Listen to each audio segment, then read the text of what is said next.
Welcome to the latest edition of Neuroscience Updates, covering breakthroughs in the past 2 weeks, brought to you by Lucid Quest.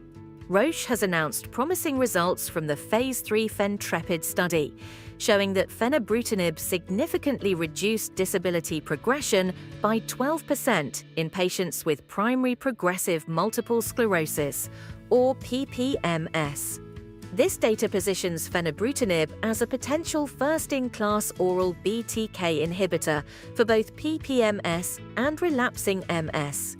Additionally, the study revealed favorable outcomes for upper limb function, further supporting fenebrutinib's potential to change the treatment landscape for these patients.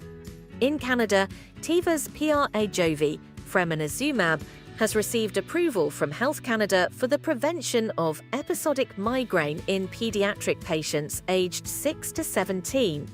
This makes PrAJOVY the first CGRP antagonist approved for pediatric use, expanding treatment options for children and teens who suffer from frequent migraines.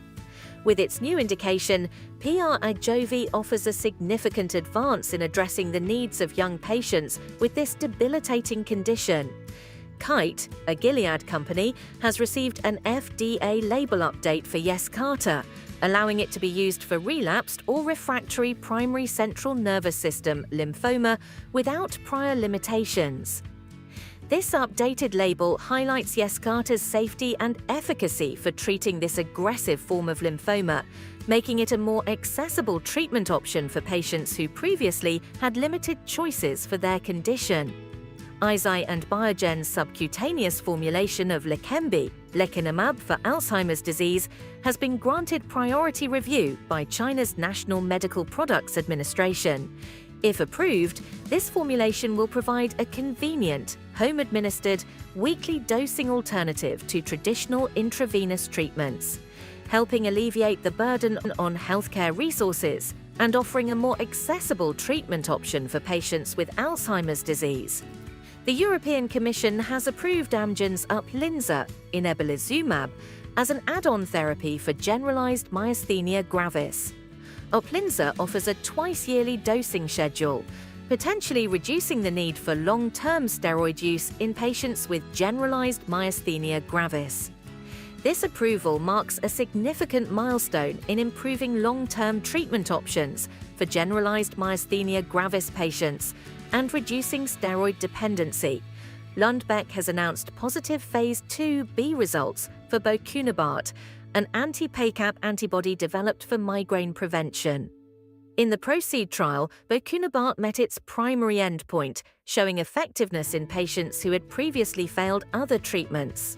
These results offer new hope for patients with severe, treatment-resistant migraine, providing them with a potential new therapy option. Denovo Biopharma has partnered with Orygen to launch a Phase II study of DB103 pomaglutide methionine in the treatment of first-episode psychosis. The study will focus on evaluating the effects of DB103 in patients with psychosis and those at clinical high risk for psychosis. If successful, DB103 could offer a novel treatment option for young patients experiencing psychosis, a critical time for intervention. Finally, Alto Neuroscience has completed enrollment in its Phase II study of Alto 101, which is investigating its potential to address cognitive impairment in schizophrenia. The study will assess Alto 101's effects on brain-based EEG measures. Cognitive impairment remains a major challenge for schizophrenia patients, and Alto 101 could represent a breakthrough in managing this debilitating aspect of the disease. Stay ahead in neuroscience research. Like, share, and subscribe for our updates.